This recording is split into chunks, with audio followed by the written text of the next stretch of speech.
ഓഹോ, മുടിയും കോതിക്കൊണ്ട് നിൽക്കണം. നിന്റെ റിസൾട്ട് വന്നാടാ. ഇപ്പൊ വരും അച്ഛാ. ജയിച്ചില്ലെങ്കിൽ ഇറങ്ങിക്കോണം വീട്ടിൽ നിന്ന് കേട്ടല്ലേ. ഞാൻ ജയിക്കാതെ അവിടെ പോവാ അച്ഛാ. ജയിക്കും. ഈശ്വര, ജയിച്ചാ മതിയായിരുന്നു. ഹലോ, പറയടാ. അളിയ റിസൾട്ട് വന്നായിരുന്നാ? റിസൾട്ട് വന്നാ?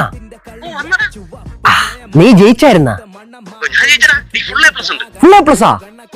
അപ്പൊ എനിക്ക് ഫുൾ എ പ്ലസ് ആയിരിക്കും. ഞാൻ എന്താ ജയിച്ചില്ലല്ലേ? ഞാൻ തോറ്റാ. എത്ര സബ്ജക്ട് തോറ്റാ? 5 പോയാ? ഈശ്വര, ശരിയടാ. എന്നാ